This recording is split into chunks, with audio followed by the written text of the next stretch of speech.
Hey, what's up, everybody? Welcome to the Hate 70 podcast. We are glad you're listening. This is episode 39. Can you believe it? We are almost over the hill in episodes. Wow, we are so old. So thank you for listening. If you're on Spotify or YouTube, make sure you're following us on all the socials and everything. If you're listening, please subscribe and like and share and do all the things. Make it bigger and larger than life. We would really, truly appreciate it. There are some shows going on. There's a show October 3rd that I heard about with the storyline, so make sure you are there. There's a show September 6th with I'm the Catalyst and Mad Love and Pending Approval and REC's on the show and Kane's Alibi, so make sure to go check that out. And we are excited. There's lots of new music out. Go check out Grandma's Chandelier, and they have a song called Restless, and Muzzle Flash released a summer demo. Mad Love, Wink Wink, has a song out there right now. You should go check it out and learn all the words. So I have a very, very special guest on the podcast today. It's been a long time coming, but here we are at last. It is none other than Mr. Adam Storms of the Storyline. It's me. What's up, dude? Hello, Hate 70 listeners. I'm glad you're here. Thanks for inviting me. Yo, what's taking you so long to get here? Bro, life. Have you been walking? Yeah. Have you been walking? Yeah. No longer. Well, that's okay. Now I know. I invited you months ago, but now you're just showing up today at my front door. Appreciate it. What are we going to talk about? I don't know. We'll try to figure out something. All right. So the first half an hour has been like a dog podcast. Yeah, let's cut all of that out. Just kidding. It's your podcast. You can do whatever you want. But that's super interesting, though. I think I've learned a few things. We have to get into if you want to talk dogs, I will. Like, some people talk about trains. I talk about dogs. That's my tism. So let's do it. All right. I guess we'll have an official start to all this. And what's start. I don't know. Oh my gosh! I don't know who has any shows coming up. I'm bad with keeping up with shows. So we only have one show left on the books for the year. It's October 3rd. We are going to be playing at something Art Cafe with Wes Hoffman. So Wes Hoffman, I think it's Wes Hoffman and Friends. So Wes Hoffman, he's like a pop punk guy from St. Louis. Very cool. We met him over social media about 2 years ago, and we played a show with him at the DIY room at High Tone. It was amazing.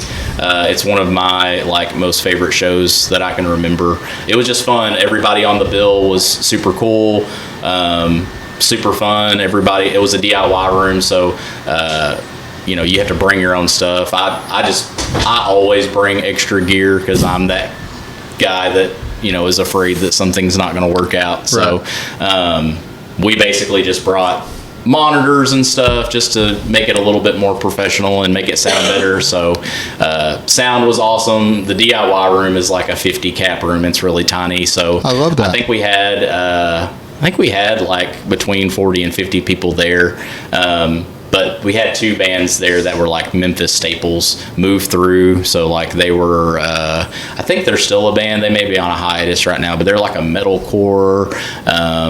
They've been together so long that they've had different genres, but I gotcha. It was super fun. The band that opened was called Accept It. Those dudes played like Midwest emo whittly do, sort of like Grandma's Chandelier, but a little bit more like technical. Very Origami Angel. Oh, very cool. Yeah. And those dudes were awesome. I've asked them so many times to do you guys want to play a show with us? They just don't play a lot of shows. That was kind of like a one-off fun thing for them to do. That is pretty rad. I think they're we haven't been able to sync up and get another show going, but the fact that you got one is pretty rad. They were super, super cool. But yeah, so October 3rd, Something Art Cafe, downtown Jonesboro. It's us. Wes Hoffman is on tour, and then they're also on tour with a band called Fight Back Mountain. Okay. I'm not sure where they're from, but I do know they're on tour. I do know they have more Spotify listeners than we do. And then we had a band on the bill, and then they had a conflict, and then we tried to find some fill-ins. It just didn't work out, so I think we're just going to leave it at us three. Okay. So okay. It'll be our last show of the year. This year has been like very busy and throwing some things at all of us in our personal lives. So sure. We're kind of at the point where we've played our set. We released our EP in October of 23, so we've been playing on this set for a while. We're ready to, write some more music, record some music.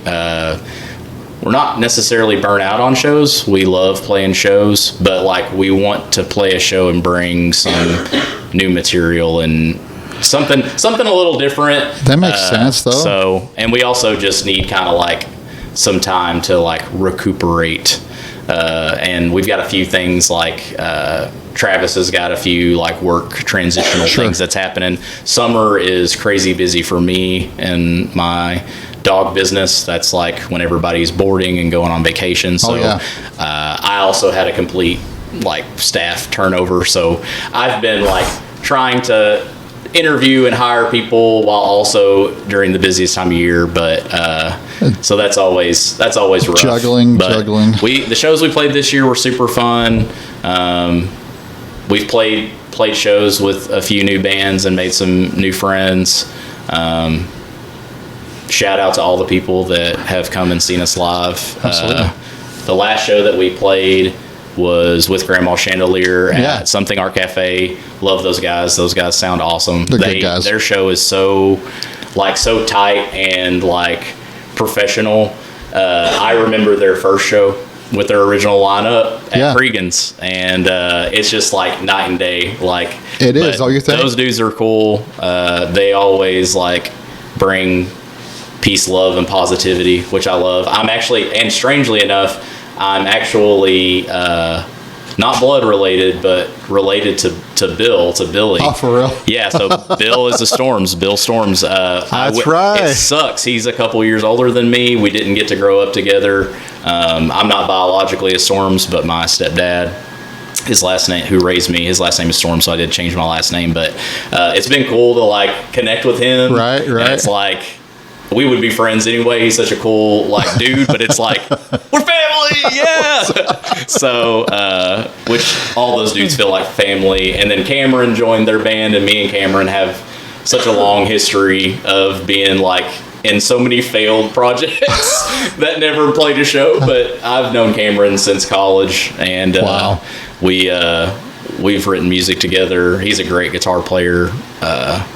Just super fun. But we also played that show with two Conway bands. Upset Stomach, those girls were rad, so all female band. Also had twins in the band, which was wild because it's like Grandma Chandelier has twins, they have twins, and I know they've played with other bands that have twins, so it's just like, it's one of those things where it's like they need to get a show together that's just like all twin show. Just the Twins tour. Yeah.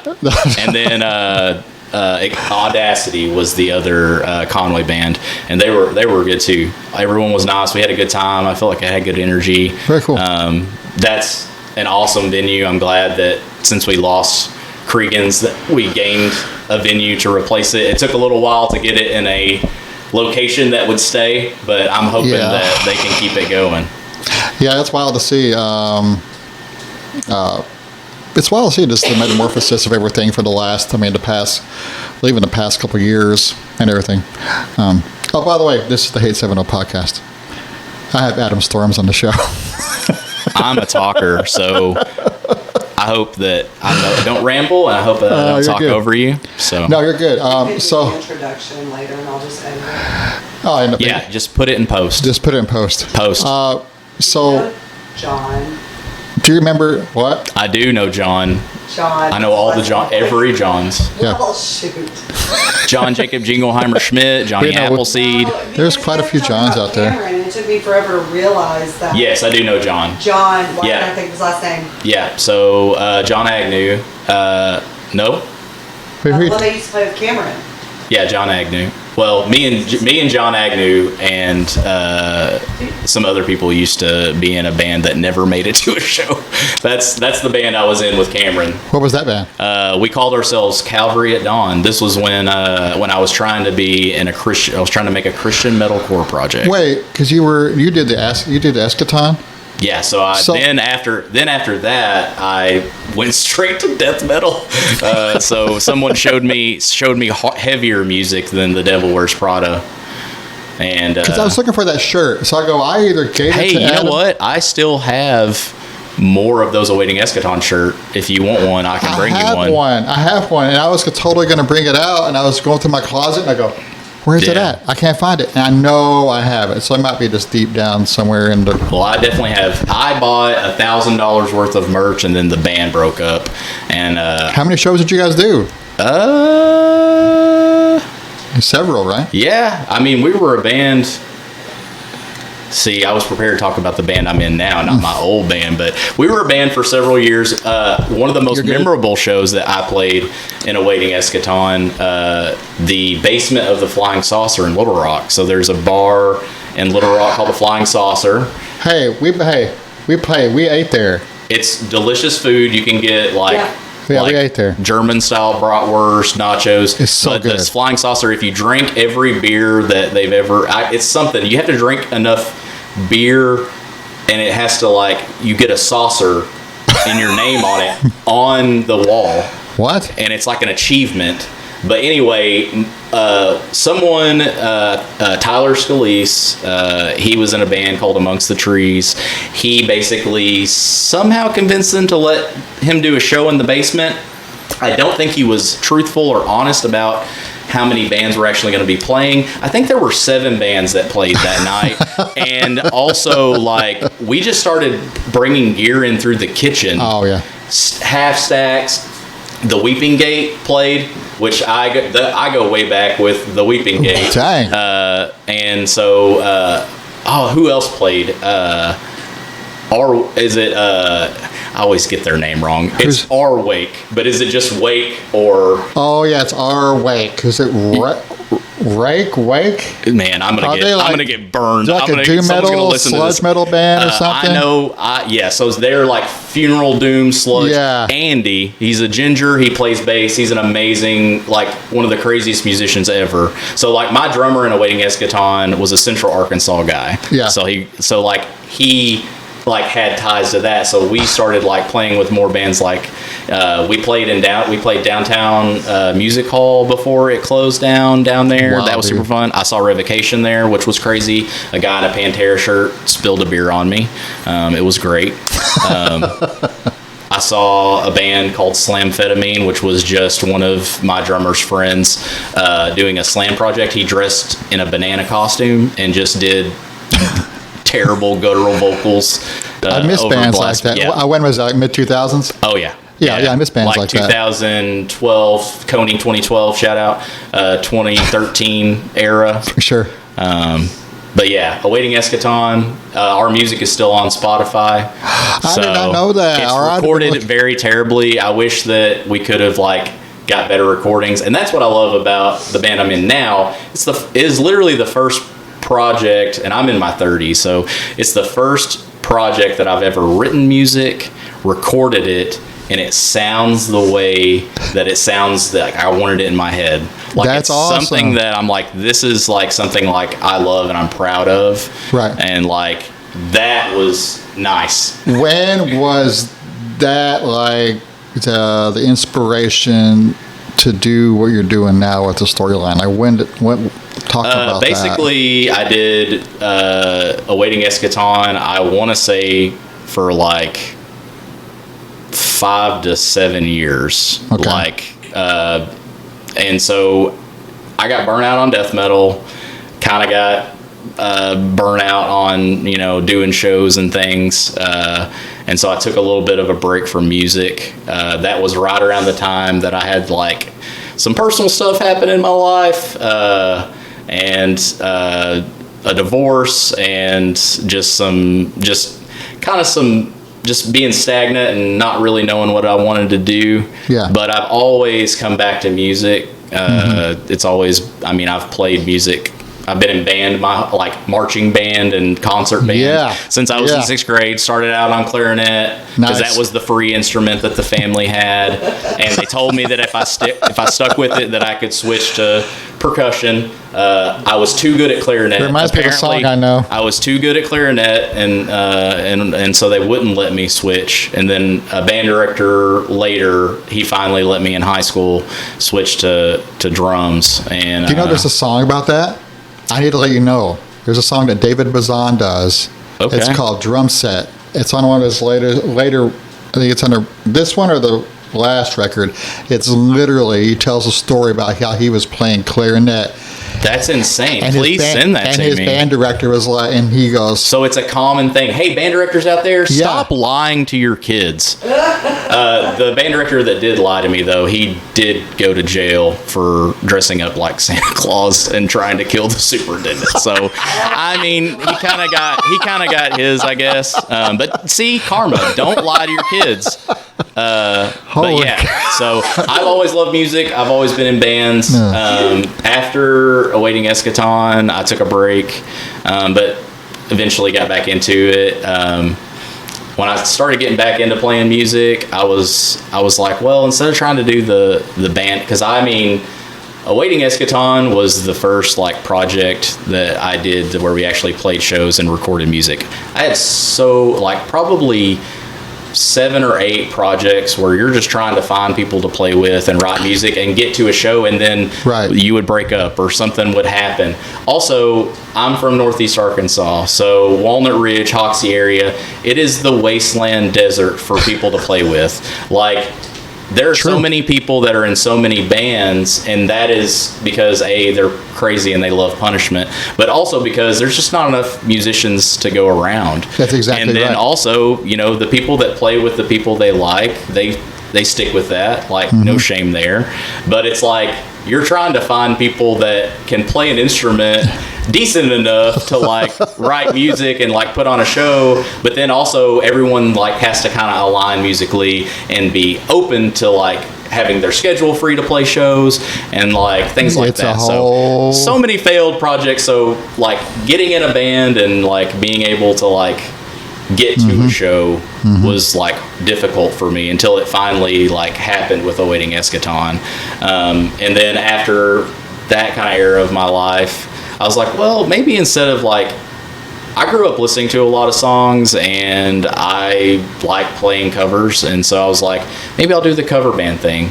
So COVID was happening, and so there wasn't a lot of places to perform, and a lot of places wouldn't let you perform. Cregan's was not one of those because the rebel, without a cause.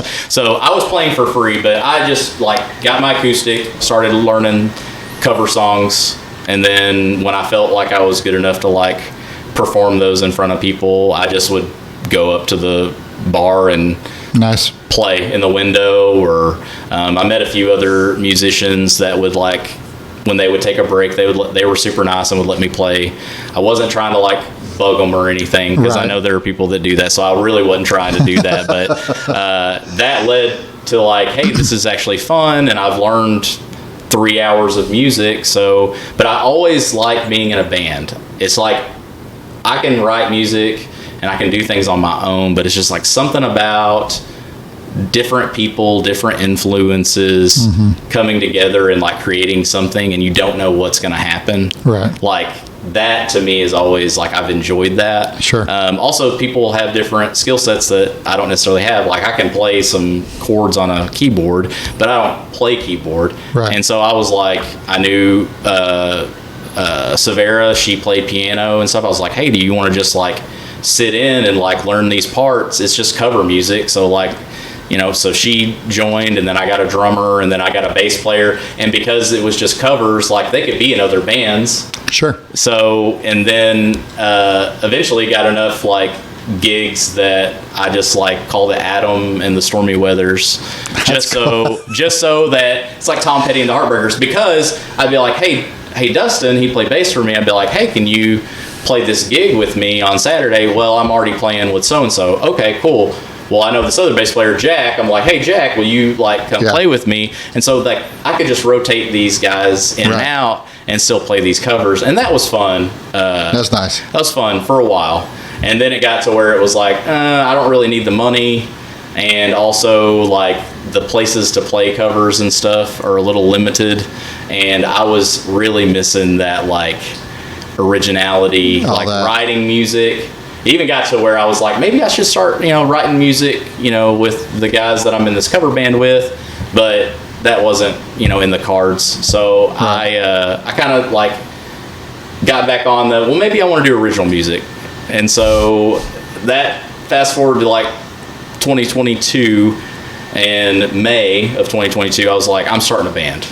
Like, I'm just going to do it. Nice. And then I was like, okay, well, I like all kinds of music. I've already done the death metal thing, so I don't want to do metal. Right. What do I want to do? And I was in high school during the emo era. Yeah. Graduated in 2009. That music has always stuck with me. I'm always looking for new music, and I listen to all kinds of music, but, like, I'm always going to go back to Silverstein or Bayside or Census Fail or Fall Out Boy or, any of those. Right. And so I was like, let's do an emo pop punk band. Why not? Like, let's do it. So started looking for musicians, as one does. It's a musician desert out there. Right. Or I smell. I don't know. Maybe people don't want to play with me. But I got a few people together, and we started learning some covers just to, like, get acquainted. Get acquainted and to have something to play. That started to peter out. And so I was like, oh no, like, it's hard to get, like, a project, like, going. It's hard. And then luckily, it sucks, but another local band kind of broke up, Look Within, and their guitar player and their drummer, Travis and Brent, were like, hey, are you looking for bandmates? I was at the time looking for another guitar player, another drummer. Mm-hmm. And I was like, yeah, just come on. And, like, the first time that we, like, met and played music together, like, it was awesome. Because Travis and Brent have been best friends for forever. They played music together forever. So it's just like, when you get those people that have played together for so long. Oh, sure, absolutely. It just automatically, like, I clicked with them, and they already knew how to play with each other. Just like any style, metal is kind of like what they did. Right. But Brent and Travis both love, like, all different types of genres of music. That's beautiful. Now we have been plagued. The storyline has been plagued with a bass player. Curse. Our first bass player lasted 3 months. And then our first show, like, was in June of 22. And after that show, like, he left. And then we got Buddy. Mm-hmm. So Surface and Breathe, they played their last show at Local Fest, I think. And so, like, Buddy was like, yeah, like, I want to play. So we had Buddy for a while. Love playing with Buddy. Mm-hmm. He will always be part of the storyline. He had to take a break from music for personal reasons, right. So we totally understand that. Right. And then Carson showed up, which is crazy because he's another ex-member of Surface and Breathe, tying it back to Cameron. So Cameron, the family tree. Can't get away from that guy. Can't get away from him.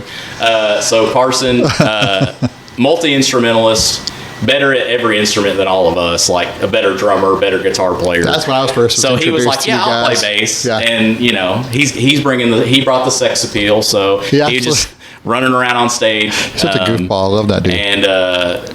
And then now, Carson decided he wanted to step away to focus on he got married and got a new job, and he's always been in a band with his brothers, so he always has like a music outlet. So he stepped away at the end of 24, and then we got Philip. So, and Philip plays with REC. He plays with his dad's band, Philip Sr. in inside Marcellus Wallace. He probably plays with. He's actually a drummer too. So, oh, is he really? Yeah, he's a drummer. But he's played several shows with us this year. Super good dude. Picked up on things super quickly. Has a rehearsal space that he invited us into, so we aren't playing in my garage anymore, which is nice.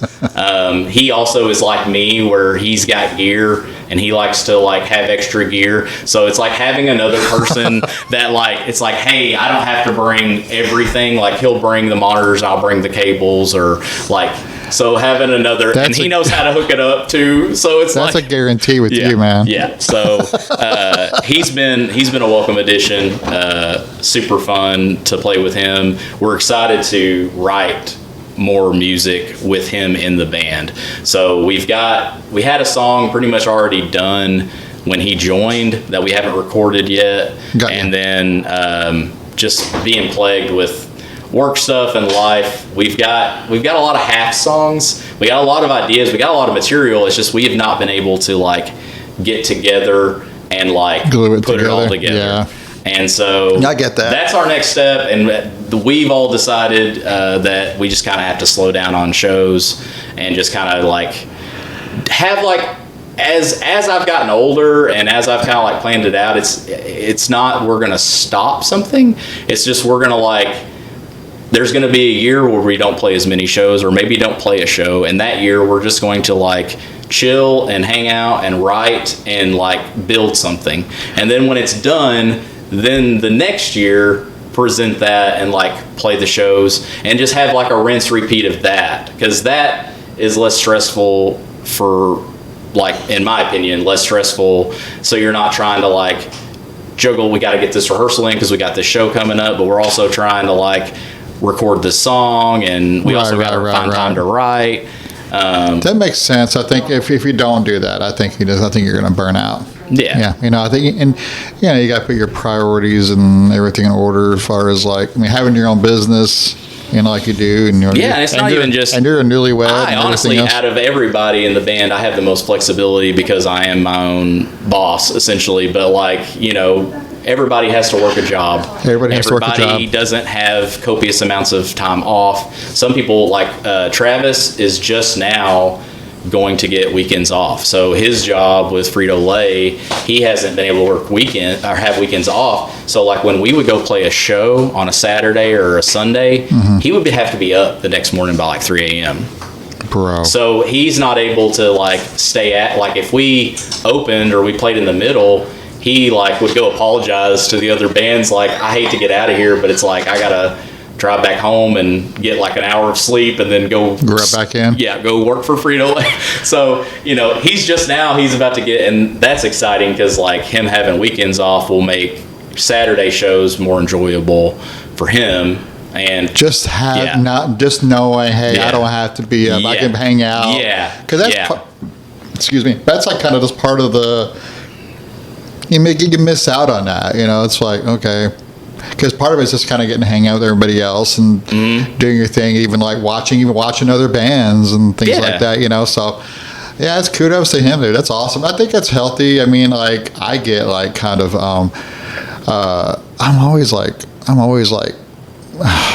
don't know. I don't think I ever won't. I'm gonna use some bad English, but I always like have a song in my head I have to write or something that that I always have song ideas. So it's kind of like even when because like the Catalyst is kind of just like it's kind of a relaxed year, and I'm okay with that. 'Cause especially like you said, there's life going on, but I never don't have like song ideas, like things to do, or like 'cause I'm like you, I really do have like an interest in like.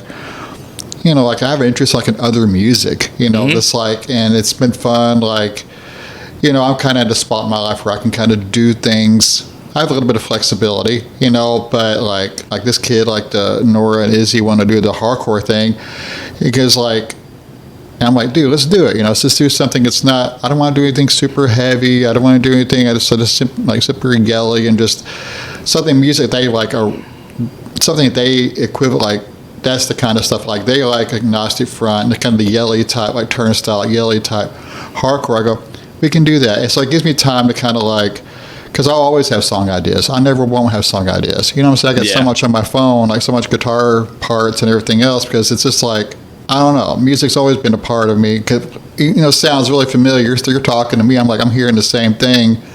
I never won't have any song ideas. I think like there's a lot of common ground with musicians, as in, like, if you're a musician and you're someone who has enjoyed being in bands and playing shows and writing music with others, like, that is not an easy thing. Like, exactly. I'm not trying to like get on a soapbox or whine, but like just organizing an event is hard. So like trying to get everybody, like if you're playing Dungeons and Dragons with someone, or you're trying to get a basketball game going with your friends, right? They've got other things going on, and like it's hard to get everybody in the same place at the same time. Absolutely. And that itself is difficult, not to mention trying to get all the equipment there and promote. And now we're in the era of like having to be an influencer and get stuff on social media. So like you will literally burn yourself out if you are trying to do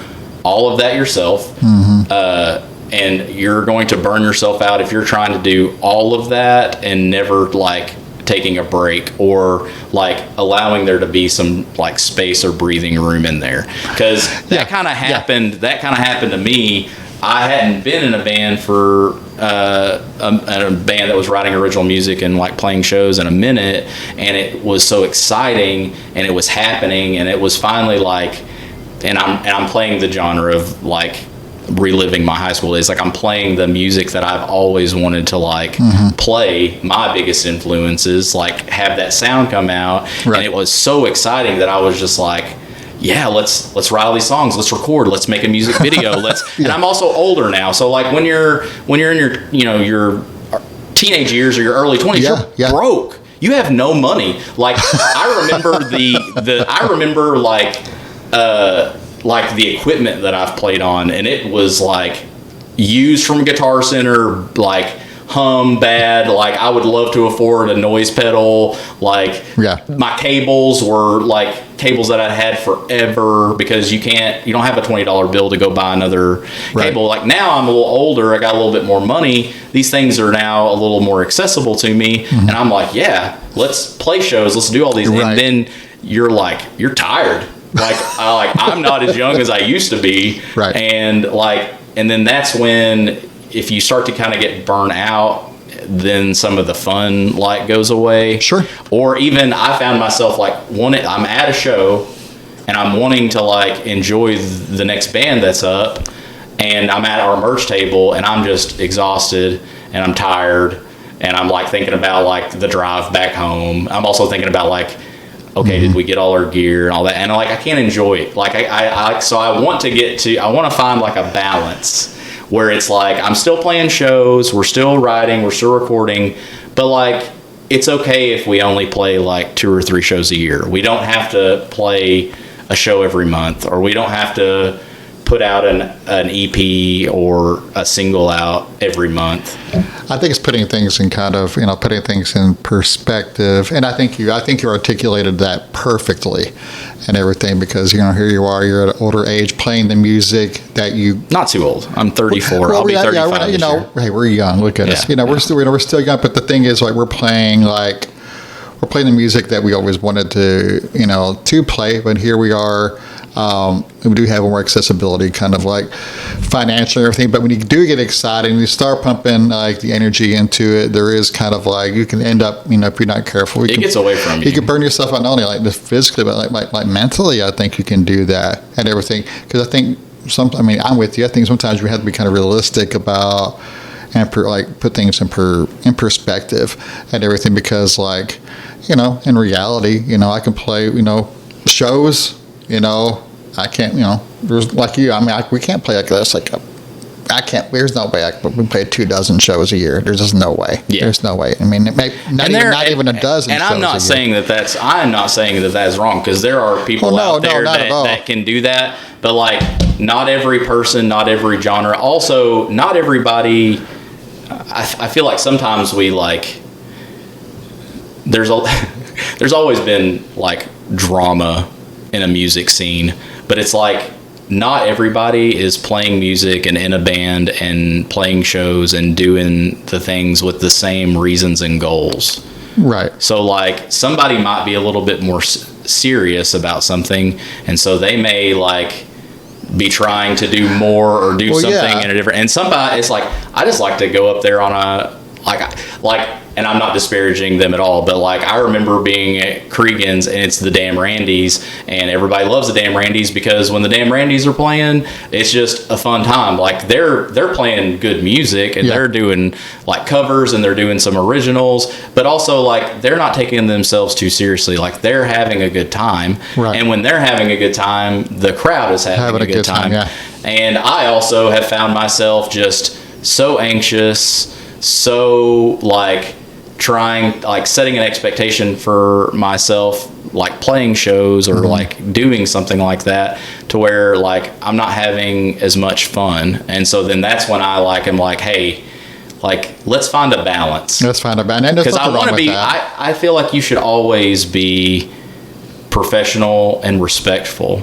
Like, I never want to show up late to a gig or purposely like play over and like ruin someone's like set, or like, you should always be good to the people who are running sound, because they're gonna make you sound good or bad, but also like, you know, it's you're coming into their house, you know, but like, not everyone is like, you know, trying to like be the next band that gets signed. Some people are just playing music because they like to play music.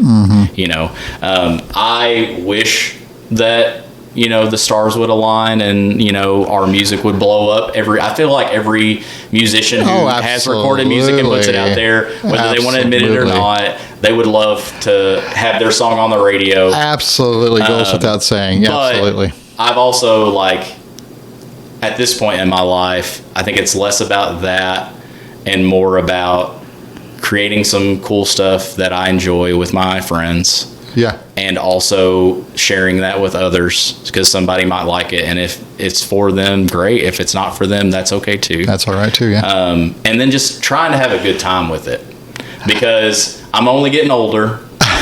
All right. And I also like, why am I doing this? I'm not doing this to make money. I'm an adult. I have another job.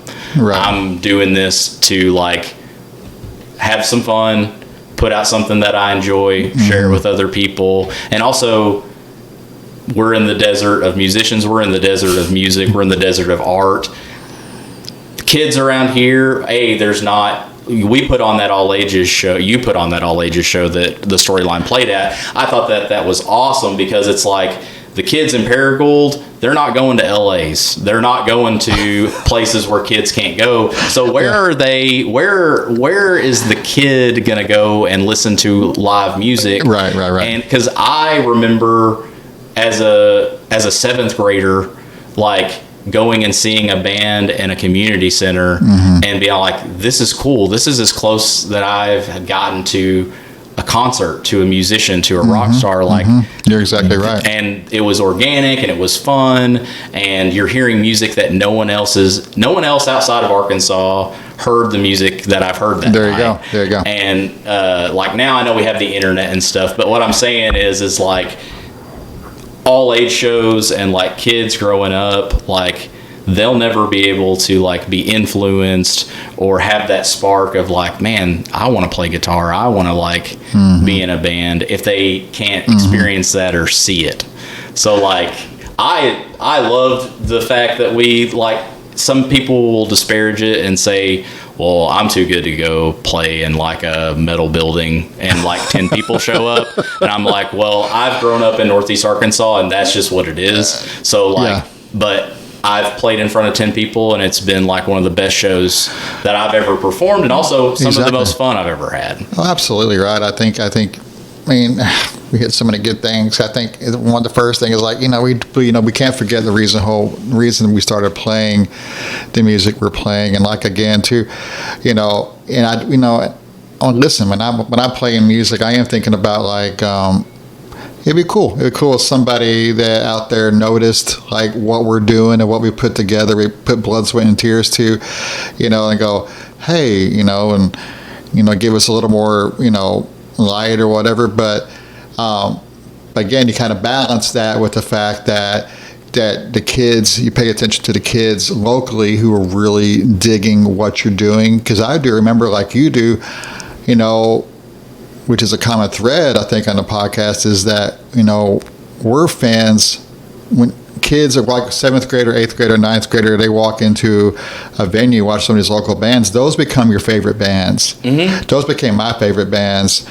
And a lot of those guys in the music we play, it was never played. It was never, those guys went in there knowing that this isn't music for the masses. This isn't music to get, signed to or anything else. They knew like what music they were playing. And it's also too, like you said, this ain't Boston, this ain't DC, this ain't Southern California. You're not going to get all like super, super noticed. I know we have the internet, but still yet, we know sometimes we can be so focused on kind of like what we, wouldn't it be nice for us to be whatever.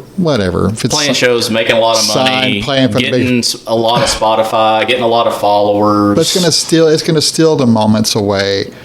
Like, you should even be thankful for your bad shows, which I've had bad shows, but we should have be thankful, because it'll suck out the moment. Because because this day there will be a day when your band we won't do anything anymore, and if you missed out on the moments throughout that journey, and if you were just so focused on the destination or whatever, you just missed out. Like, man, there were so many moments you missed.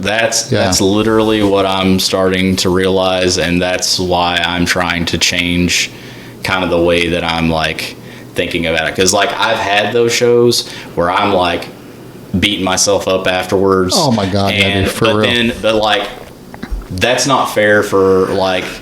You played that show, and that could like there could be a somebody in the audience that they loved. That's it. That was like their favorite show, and like you don't know that, but like you gotta like have that mindset that like you're sharing this with people. This is something that you love, you created, and you're wanting to like share this with them. Yep. So like we want to put on a good show. Yep. I want to do my best, and that's why like I'm hard on myself. But like also, it's fine. Like they're gonna come to a show as long as you like show that you're having a good time and you're enjoying it. They will have a good time. The reciprocation is so absolutely. And also too, it's kind of like. So I've had a lot of different jobs, but like if you've ever been a server in a restaurant or like worked, food or whatever, you have kind of I feel like you have a greater respect or like empathy towards like people who are doing that. So like if you're at a restaurant and someone's having a hard night and they've spilled your drink or got you a Coke instead of a Dr. Pepper, right? I'm the type of person that like, I'm not going to chew this person out, or like I'll even drink a Pepsi instead of a Dr. Pepper, because I don't want to. Like I've been in their shoes before, but like as someone who has been in bands and been in failed projects and knows how much it takes and how hard it is to like get that product and put it on stage, like I appreciate when I see other local bands and I see their shows and things, like I know how much like work went into it. Absolutely. And so like that's another thing for me. It's just like I'm so appreciative of other people in the scene, because like if other people aren't doing it, if people aren't writing music and getting together and making bands and all that, then we don't have that in this area. We don't, yeah. And unfortunately, like, we're in Northeast Arkansas, country is dominant, I feel like, but even like I can't name like a crazy amount of like regular playing local country bands. So it's like, we want a good music scene. Like we want to like have all age shows so that we can like inspire the next generations. So like it builds and makes it better because I remember hearing about the Commonwealth and like that crazy music scene. No, that's just is that a bomb? It's my coffee. Okay, it's been defused. Okay, We're good. Thank you, McGruber. The music scene in Northeast Arkansas has always like it fluctuates. Yeah. But like especially now that I've settled in Jonesboro and like I have a business there, I'm gonna raise a family there. Like I'm always gonna have music in my life. I want it to like be as good as it can be. Like I want the scene to be welcoming. I want the scene to be supportive. I want there to be venues that people can play. I remember like we had to play in the old Bono school and beg Dan Shaw to let us play in a room that he would normally rent to a Hispanic church just to play a show because the Brick House person back then was like, yeah, you can play a show here, but you got to pay us $350. Well, I didn't have $350 as an 18-year-old in college. Right. You know, so like if there's all these like hindrances or all these hurdles that you have to jump through. It is, and I'm not trying to like whine or complain, but I feel like it is so much harder even in, you can say Arkansas, but especially in Northeast Arkansas, it is so much harder for someone who wants to be in a band, write music, play shows, and like be a musician, just for the simple fact of like there isn't that support. Like we have scenes that come and go, but it is so hard to like find a place to play. It is so hard to like find a place to play that has equipment. It is so hard to find a place to play that has equipment that you feel safe and like people can come to. Yeah. And so, especially for all age shows, like right now we have like I could play Cregan's, or used to could play Cregan's, and like people could come out, but like not anyone under 18 with X's on their hands. Right. And so like being able to like grow the music scene, make it better, is something that I'm like I've always tried to like put my part in, but it's something that I like want to continue to like work on. Sure. If I've told people if I didn't already have like a dog business, a small business, I would try and like open a venue or something, because like we need places to play. If there aren't places to play and places for people to come, then there won't be bands and there won't be a music scene. No, that's the reality of it all. I mean, you're talking about even playing the music we are. It's already a niche genre. I'm glad we have like the variety we do here, which is really nice. And it is. We kind of go back a couple of years, and like there was like no places to play at all. Trying to find any spot anywhere. I remember like talking to like just the random places, like, hey, can we do a show here like after hours? I won't name the place, but like in the basement of a bar or something, and just like even like house shows or someplace, and but it's like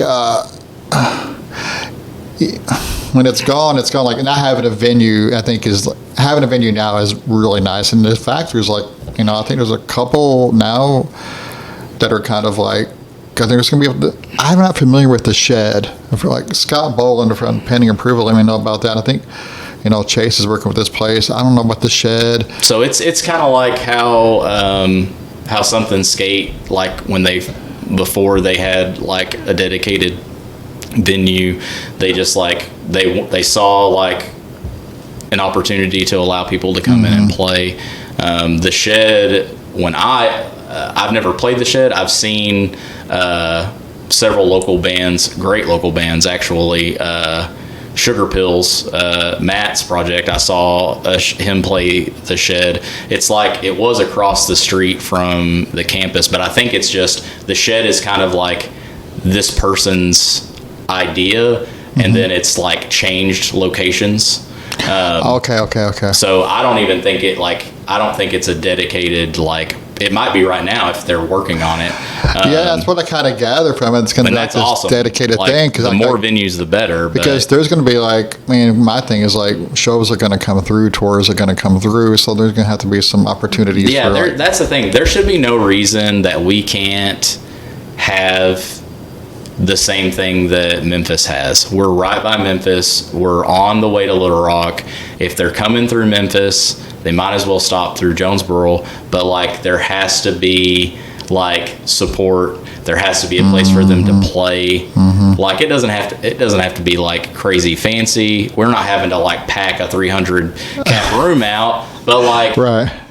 there should be like a place that 100 people should be able to like come out, see a good show, see a mid-tier band, and then that would allow for the local bands to like play with some touring acts, get a little bit of experience. Because honestly, like, we've gone over to Memphis and we've played with, and we got a touring act to come through. We actually played at Brick House. But like, getting to play with like touring bands and like getting just that experience, seeing what gear they use, right. you know, like how they do things, their professionalism and stuff, and then like trying to like replicate that and bring that to our scene and just like elevate like that. And that'd be pretty good financially for a touring band just to stop in Jonesboro before they hit Memphis the next night. It was only an hour away, you know, and like you said, you don't have to have like. But I can't put my finger on it. I don't know why it's like the ups and downs. Like, it's definitely life, but it just seems like the scene will like grow to a certain point, then plateau, and then something happens and it like dies off.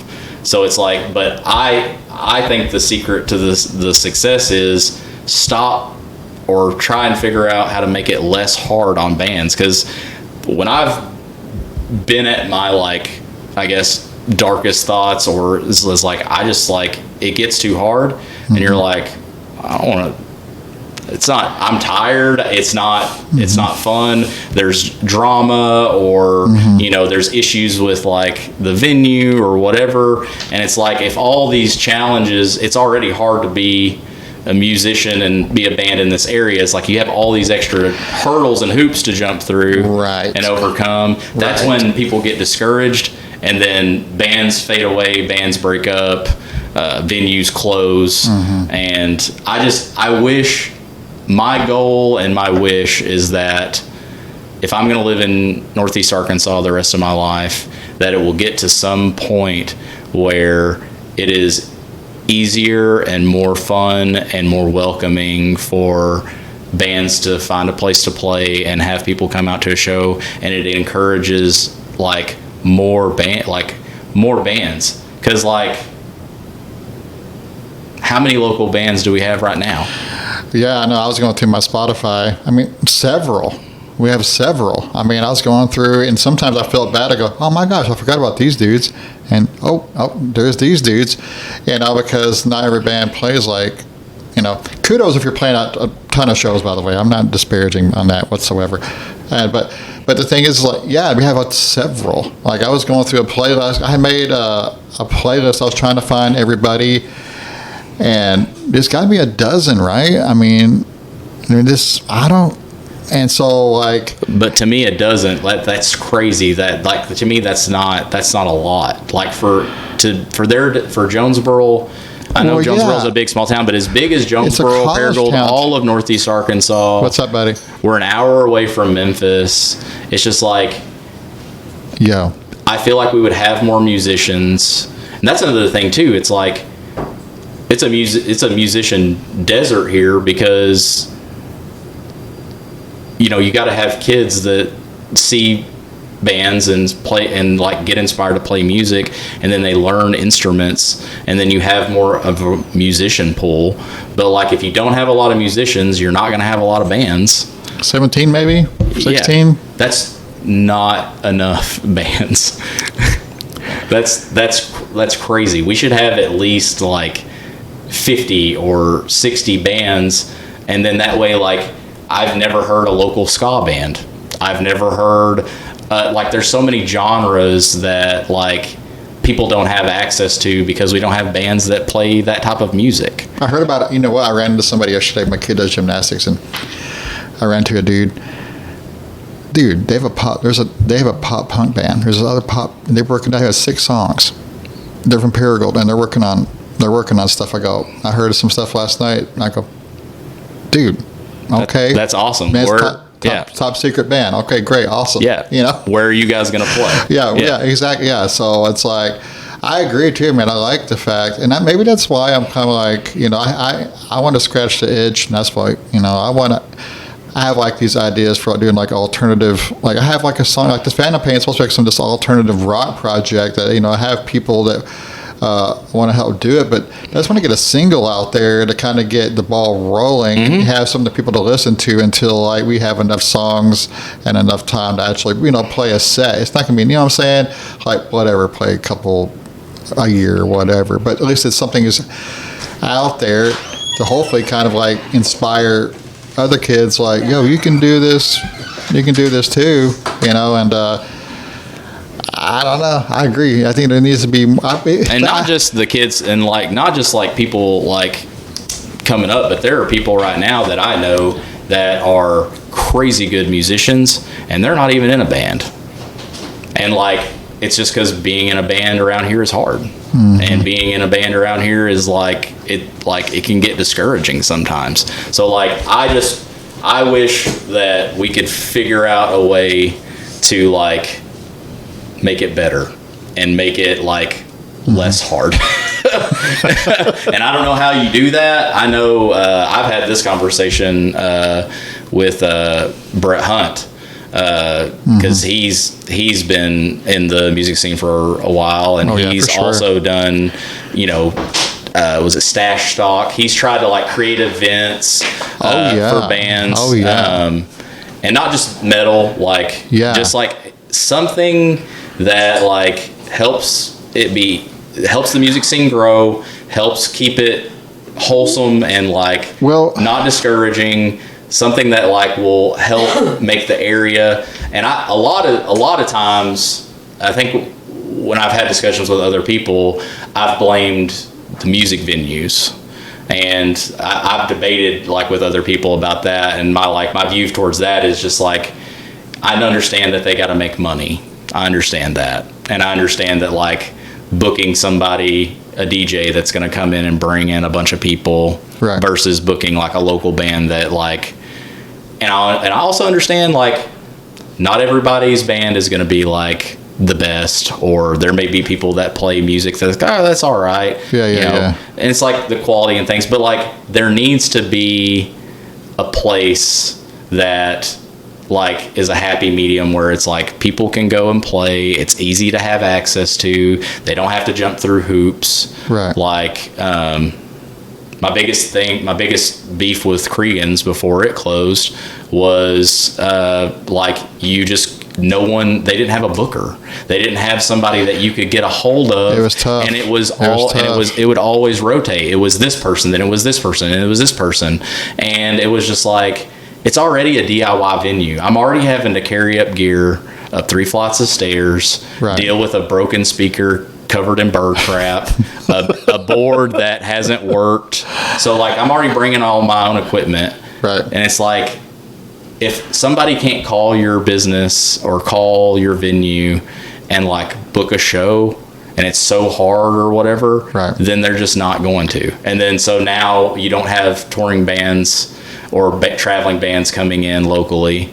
And then also you don't have people that are in bands that can even get access or play there because they don't have an in. And that's frustrating. So to sum everything up, it shouldn't be this hard to like be in a band and play music and be able to share your art and like grow a music scene. And I just wish we could have some stability, because I'm going to live here the rest of my life, and I know I'm going to be playing music and be in bands until the day that I die. And I would just like to be able to enjoy it where I am, and it be fun and it be supportive even, because it's hard for me. I've been trying to figure out different ways to support the music scene because I can't go to everybody's show. Same. I hate to harp on being old because I want to feel young, but it's like I can't go out to your Thursday show and stay up till midnight or 1 a.m. Right.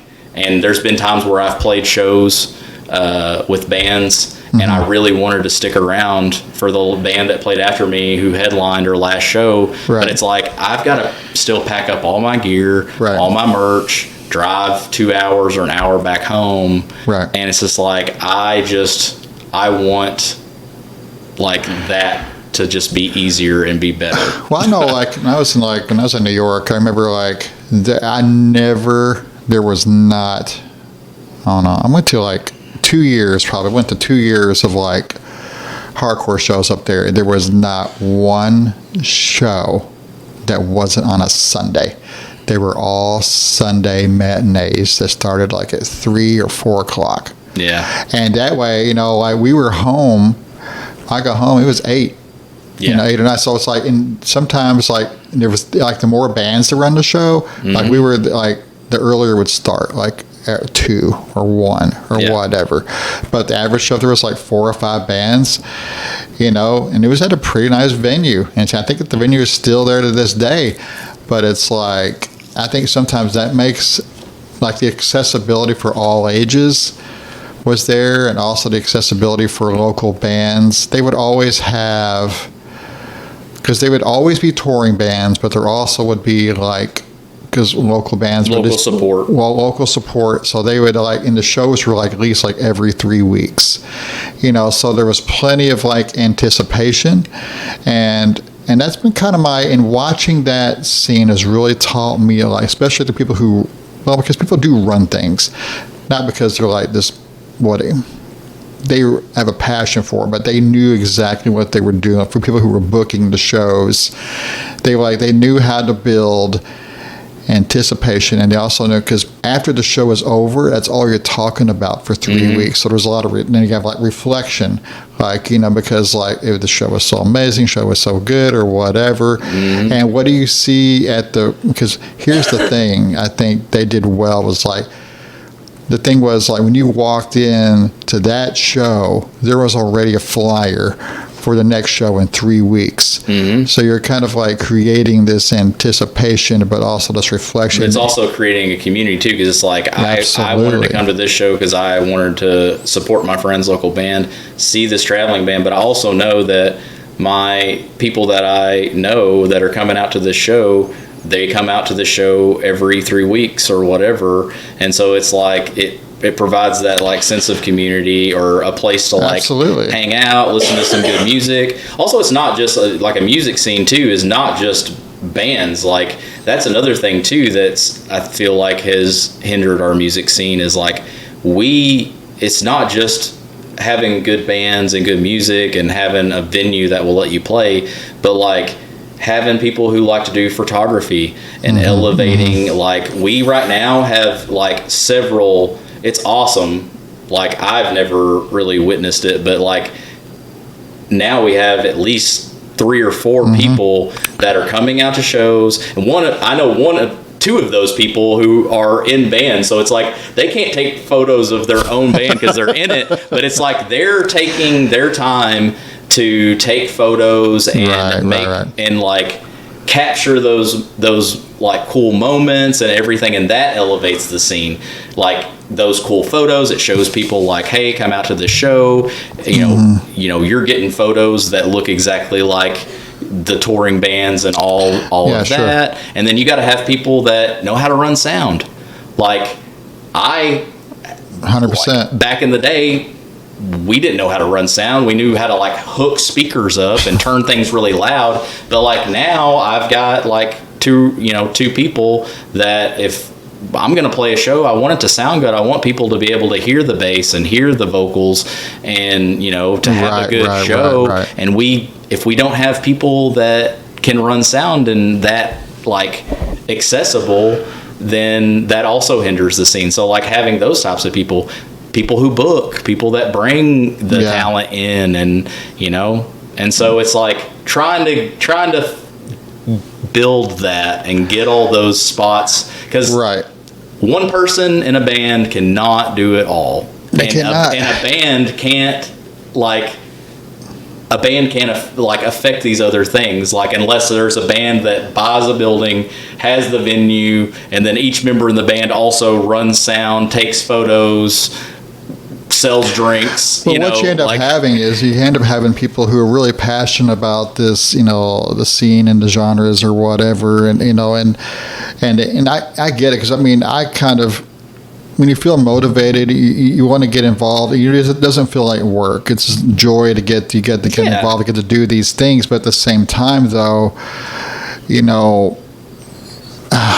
it's like, because you mentioned Brett, we end up doing a whole lot, and then you get burnt out to build this thing, and we can't, like you said, because we got our hands in booking, got our hands in trying to organizing like events, or you mentioned Stash Stock or whatever, or being in multiple bands, and you're having to kind of get a knowledge about sound. I mean, I appreciate Brett, because Brett is like, he's going to do some bass and some stuff that that I want to do, because it is hard to find like musicians and people who are solid and who believe in the scene and the music. So and so I like that part. But when like there's that, when you have sometimes you feel like you have 20% of the people or producing like 80% of the. If it's only the passionate person doing it, eventually, like the amount of work and everything outweighs the passion, and then the passion starts to die down. Yeah, I mean, I give shout outs to Evan, because Evan's like, he's young, he's 19, he's booking shows, and he'll probably be booking shows. As long as he's still passionate about them, he probably be booking shows forever. But he's also playing shows. He's also photography, doing photography. But because of his passion, and because of like it's something that he wanted to do and he enjoys doing it, but without him doing that, then those bands don't come here. Yeah. And so you don't see a band from Alabama that would never have came. That rips. Yeah. Would never have stopped and performed here. And like, I don't know if anybody had this thought, but like, I'm sitting here and I'm just like, this is amazing. Like, this is something that we need. Like, if we can get people that will like be bookers and people that will learn how to run sound, and like, it takes a village. Like, a music scene is like, it's a community, and like, if everybody like helps and everybody like puts forth effort, and I understand, like, I'm not asking for people to come out and take photos for free, but like, there was a time where you don't even have the accessibility to pay someone to come out and take photos, because they don't exist. Like, I want people, if that's something that they want to do and that's their craft and they want to like bring that to the scene, they should get paid. They should get paid. Sure. But I know for a fact that Bill and Evan and some other photographers have come out to shows, taken amazing photos, and not got paid, and like just gave them away. Like, yeah. And so like, there's, and same thing for me. Like, if I play a show, I'm going to bring equipment to this DIY show because I want my band to sound good, but I'm also like, I want the other bands to be able to hear themselves with the monitors, and like, for them to be able to have a space to like be the best and present the best thing they can. So I don't know. I can't go out to all the shows and stay out late. So like, if I can make a couple of like stickers or graphics for a band that I see that doesn't have a graphic designer or doesn't have the money to go out, because like, you go out to get a band logo with a graphic designer, like, unless it's like someone new and they're just like getting the experience, air quotations, like, those things cost money. So like, if I can get on my phone, I like to mess around with like, editing apps and things, and I can make something for someone. Sure. Then that's like what I can give to the scene. Or if it's like, Evans hit me up and it's like, hey, can we borrow the tables for merch? Yeah. Like, I want bands to have a place to like, this is where I live. This is my music scene. This is my community. So can we all, like, just whatever you can give and whatever you can do, just like step it up just a little bit so we can have something awesome. Don't bring in the hate and the drama. Like, right on. Let's all be respectful. Let's all be as professional as we can be. And like, you hear the phrase "fake it till you make it." Yeah, like, sure. Why don't we all act like, we know what we're doing, and we're gonna go out there and perform the best show of our lives? And well, I was so appreciative. Like, it was so awesome. Like, on the Reynolds Park show, when that chat, and you've been really good. You're a good spearheader of those type things, and this chat where all the bands are on. Control freak, you can say it. I No, control I didn't think that. I was not. No, way. I was trying to. But it was so.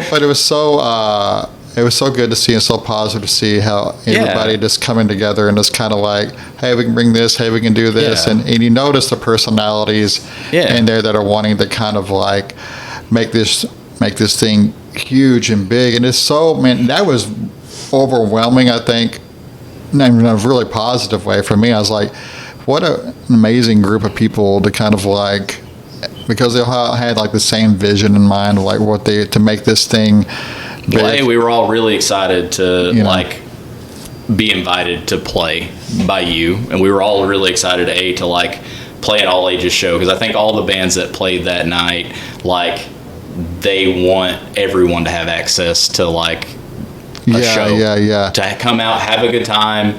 And that's what I want more than anything. But did you notice in the chat, like, people like, hey, I'm bringing monitors, or I've got this. If someone wants to use my bass cab, I love that, and that's something that we definitely need. But did you notice that like every band has like everything to put on a show? They all have microphones. They all have mic stands. They all have tables, and that's because we've had to. Because like the only venues around here are DIY venues, and like if you want to play a show, and the only way you can play a show is like if you have your own PA system, and like every band has to have like a rehearsal PA set, but like that doesn't have to be anything special. But it's like you have to have, like, I have to have power speakers as monitors if I want to be able to hear myself, or I have to bring my own in-ears, or this equipment. But it's like, but also I love that everyone is so willing to, like, the bands that I've played with and share, love to share the stage with, are those bands that are like, hey, yeah, you guys can use our bass cab, and hey, yeah, like, we'll bring the monitors if you'll bring the the mic stands or whatever. Right. And so that not everyone's having to bring everything and get burnt out. And exactly. Yeah. Exactly. That was like so good.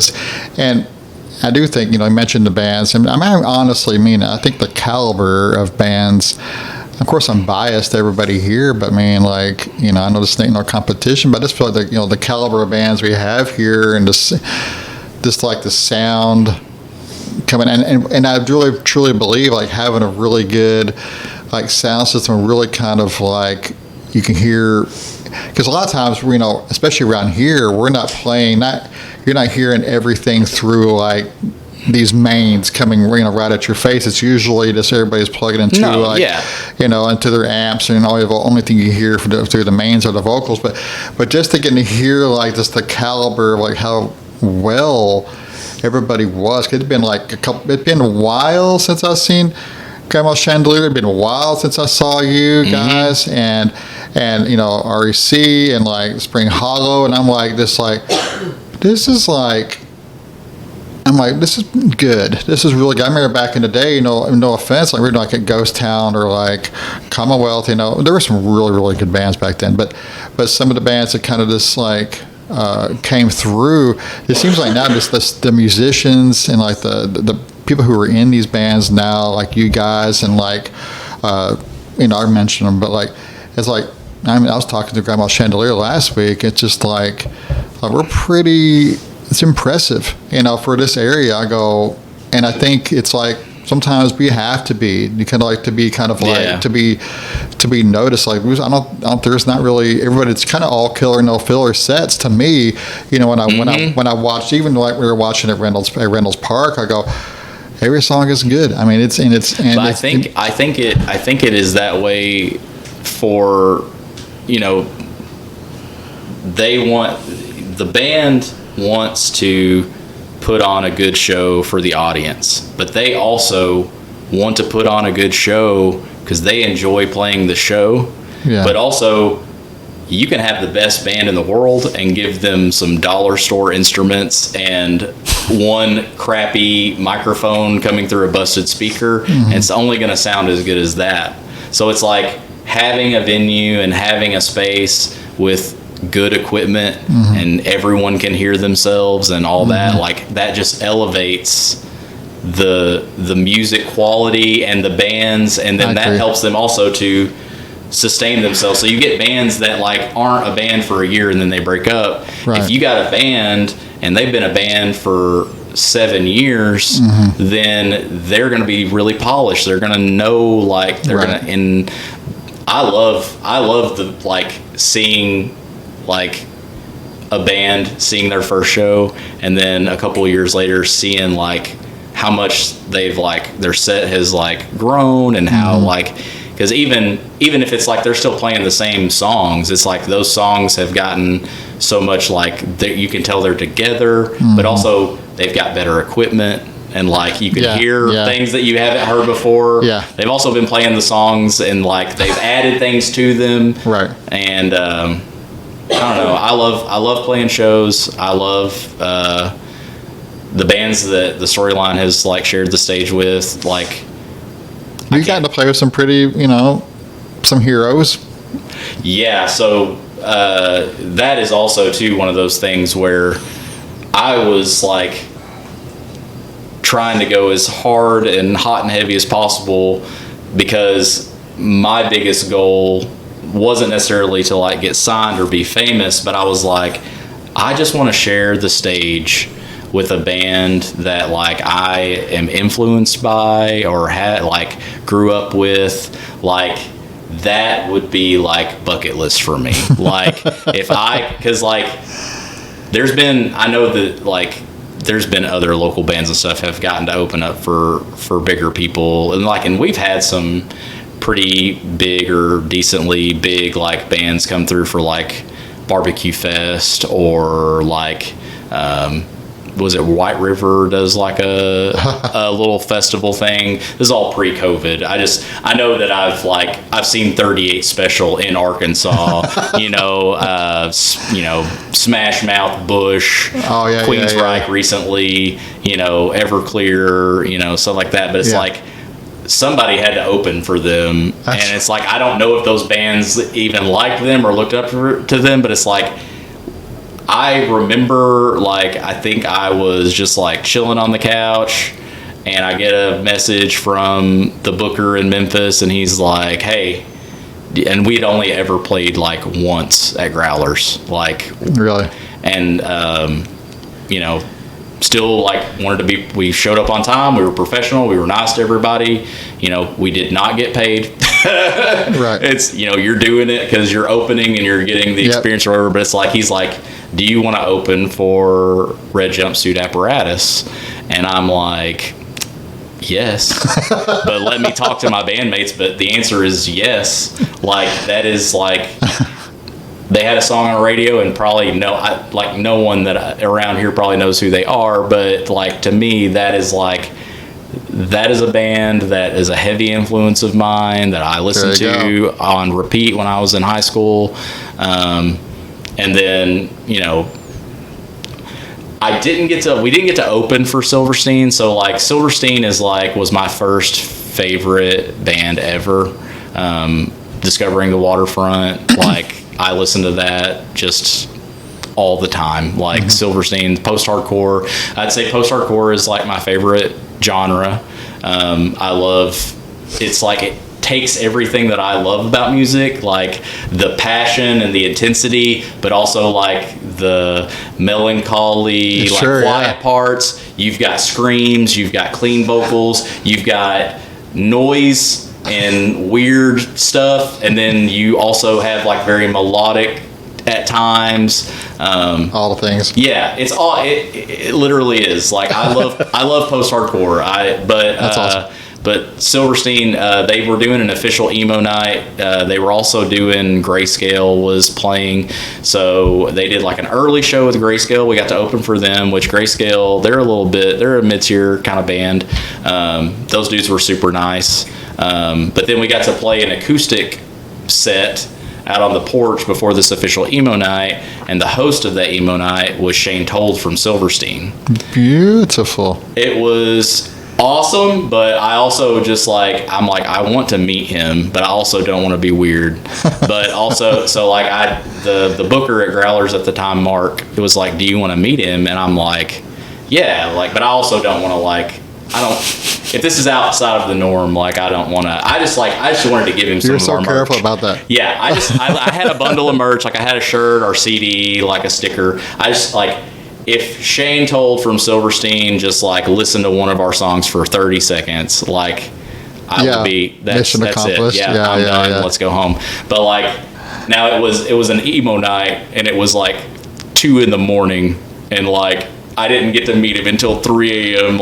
In the green. But Mark pulled me into the green room, and I got to meet him and talk to him. I thought it was going to be a brief meeting. It ended up I just didn't know what to say or really because I was I wasn't planning on hanging out with you or whatever. But he was super cool. Talked about how they have a thing on Silverstein has a thing on their website. They've been a band for so long that it is a concert finder, so you can go in there and search a city, and it will show you all the shows that they've ever played there. No and he way. was like, I don't think Silverstein's ever played Memphis. And so he went to his website and looked, and he's like, oh, I guess we did. They had played one show back in 2010 maybe with Memphis Mayfire. Wow. And but anyway, that was surreal. We've gotten to open for TX2, which is he's a little a Ronnie Radke for the younger folks on TikTok. Okay. Controversial guy. Just lots of cool opportunities. Those shows were nerve-wracking just because I was I want to put on the sure. best show. But sure. honestly, the most fun I've ever had and some of the best shows have been playing at the community center in Paragould, playing the DIY room with 40 people. Yeah. It was probably one of the worst performances that I've ever had. We sweat. We were eaten up by mosquitoes.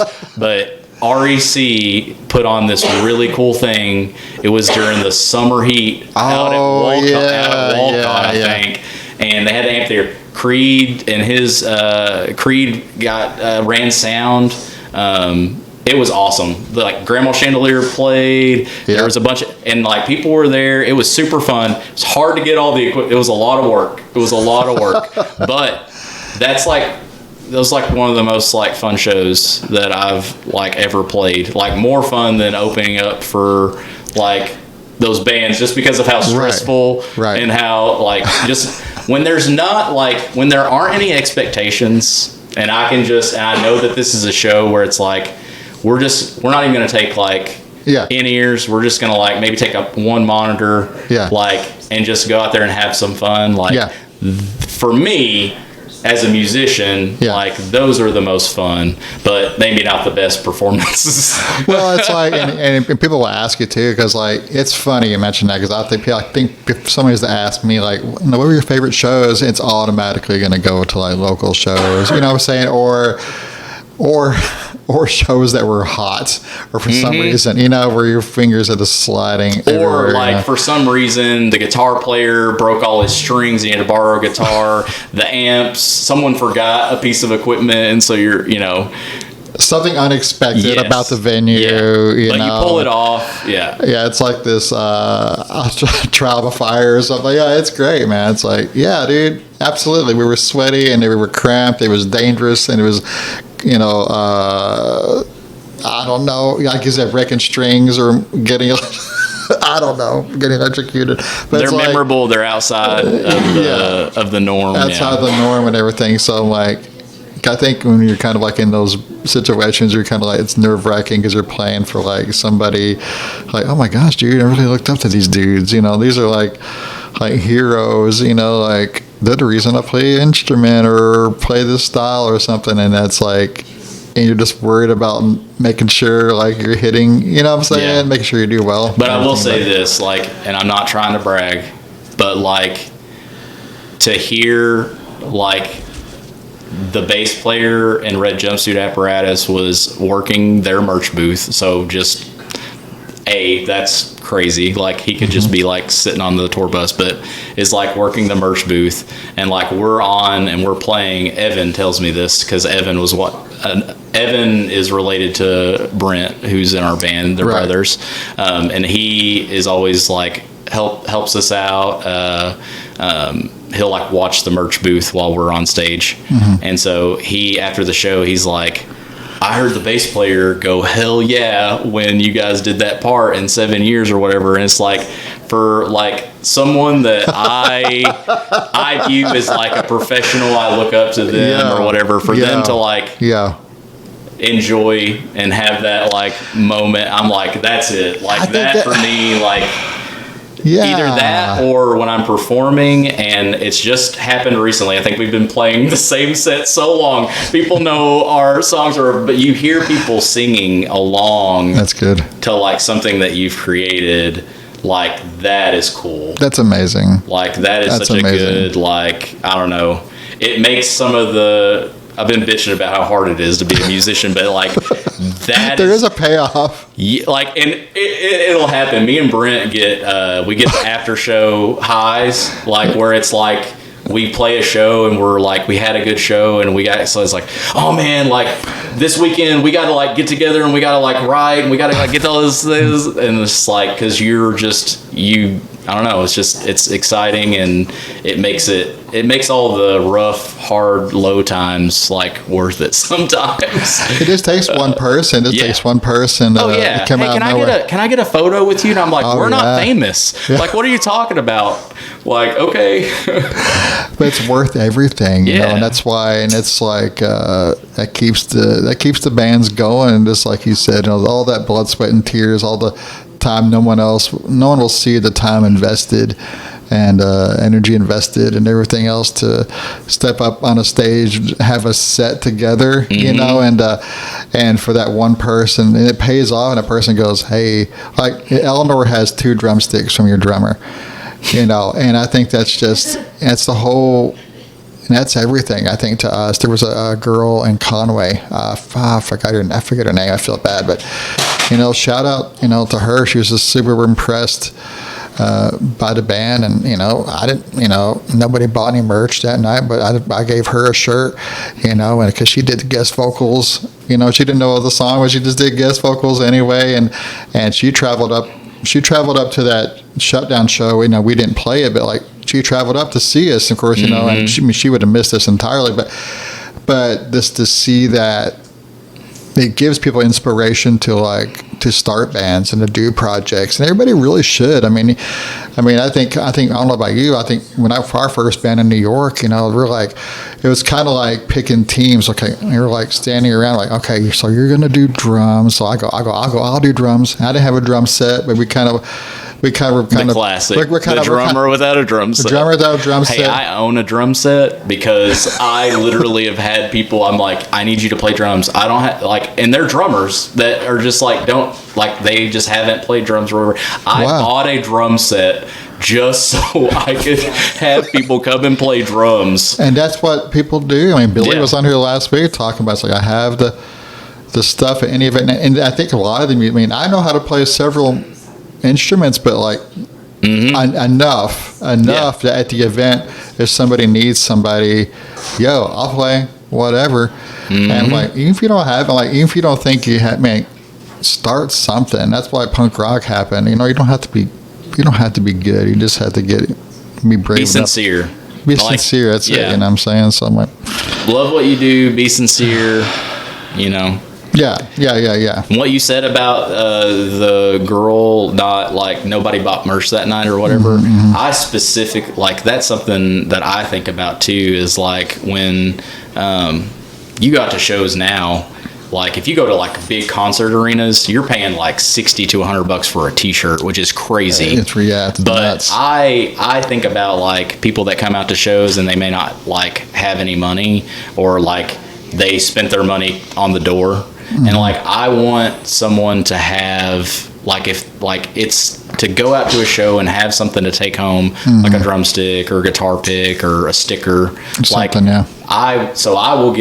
I'll give stickers away, but I specifically want on my merch table, it's something that I like think about. I want to have things at different price points so that somebody can still get something. So like you will find on my merch table things for $1, things for $2.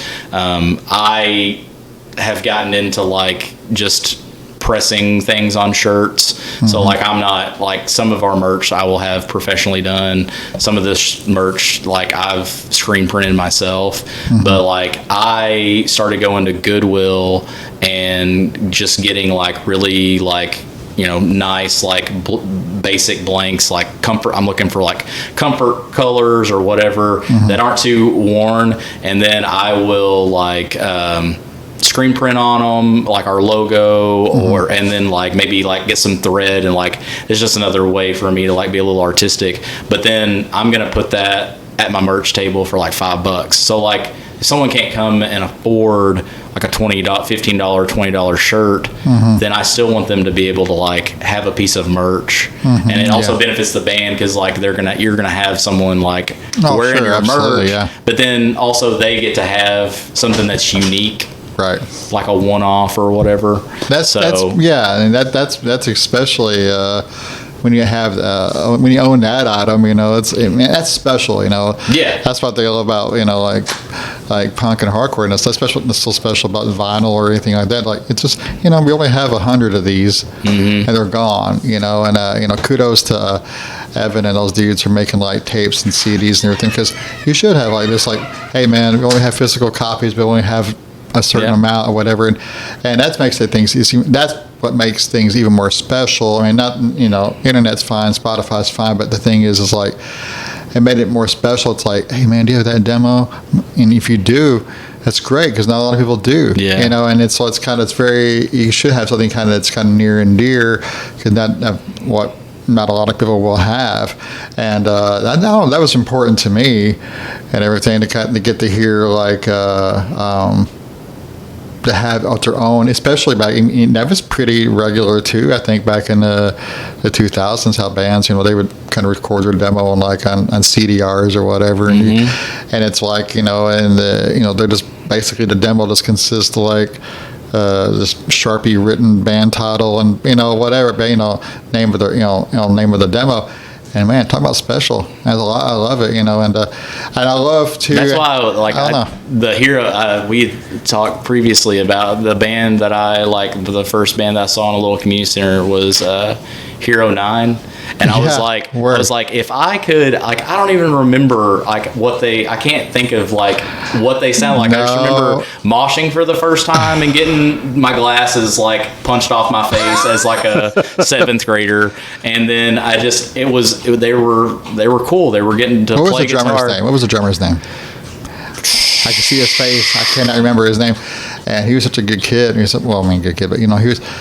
Yeah, I remember Hero 9. I remember talking to that dude. I could see his face, and his name is not popping in my head. But somebody really out there has a demo or something of theirs, and I would love to hear it. Me too. I think I used to have unleash some nostalgia. I think I lost or whatever, like an iPod. I'm about sure. Oh, I almost had his name. Anyway, sorry, but like. I think I had, their stuff was burnt. It was on my iPod. I cannot, man, it's almost there. I'm going to think of it afterward. But just blurt it out when you think about it. Yeah. That always happens to me. But I remember them playing, and but anyway, like having, I think, and one thing too that might, I know we kind of, and this might make me sound old, and I don't care, but like having like, because like I've talked about that with like bands and like the band I'm in, and like also like other projects, like having physical copies like tapes or CDs or even flyers for shows, man, make those things like real, like make them like handheld and like give them out at shows and everything else, because Because I'll tell you something. Like I remember, like when I moved away from like New York down here, man, I kept all those flyers and like because when I was staying at my parents' place when I came down, I was 19, dude, man, I put those things on my walls, because like they meant so much to me. They weren't like they were like they weren't like in the photo app on my phone. They're on my wall, and that meant it was just like the same thing as me ripping out like ripping pages out of Thrasher magazine and hanging my favorite skater on Victory the wall. record samples. I would literally cut them up and put them in my locker. Absolutely, yeah. And so it's that type of thing, just the tangible. I don't think because we are who we are as human beings. I mean, everything is not losing that tangible aspect, to things. So I think we did 50 at first because, like I said, I'd been in a band that had like $1,000 worth of merch, and then we broke up. So like I was like, let's just do small batches. Not that I don't have faith in this, but like we sold our first 50 CDs or whatever, and I've had a few people that were like, "Why are you ordering CDs? Like everything's online and Spotify and all that." And I was like, well, like. First of all, I want to have like something physical, and like people still have CD players in their car, but also I wanted to, make something that was like special. Like if somebody has one of our CDs, they can look on the front and the back, and it's a 2000 Toyota Camry. That is my wife's car, so like that's sentimental. It's a beat up. It's a beat up piece of crap. I'm trying not to like. Yeah, curse. You're good, buddy. You're good. No worries. It's a POS. But that like one of our songs we write about, a beat up shitty car. Right. Driving to music venues. I've literally stuffed a Chevy Impala. Full of every piece, a keyboard, a drum set, amps, guitars. You like couldn't see out of any of the windows, like driving to shows and stuff. But like that car on our album, like that has so much nostalgia for me and like my wife. In the car, like our buddy who took the photo, our graphic designer, I had the idea to like have my dog driving. So like if you look on the back and you look at the person who's driving, it's a little bitty white black on my dog. That's my dog. Like years from now, like he'll be dead. I will cry. But I'll be able to like look at the back of that album art, and there's my little dog like driving that car. And just like I remember the day that we like did the photo shoot, and like so like those types of things, like when you're in bands, do that. Like even if you're only gonna sell 4 copies, do it for the experience. It's fun. Like I want people to have access to that, because I will say like it's not easy, but like you don't have to like spend a crazy amount of money. Like camera phones now are decent enough quality. Have a funny photo shoot. Go do something. You want to look hard, go light some barrels on fire in front of a field. Like, but make something so it's there for you to like remember later and like encourage you. And maybe that's it. Like just having accessible things like that. That's exactly right. Because what else are you going to do? I wish I had all the money in the world, because I would love for every band in the scene to be able to go and have professional band photos made and have a music video. Like I spent $2,000 on the Secrets video, and it was a lot of money. Mm-hmm. It was, I'd always wanted to do a music video. Like that experience and having that, like it was worth it. And like not everybody has $2,000. I had never had a band that had done a music video up until that point because of money. But like those things are so much fun, and like can be like a part of being in a band that I wish everybody had access to.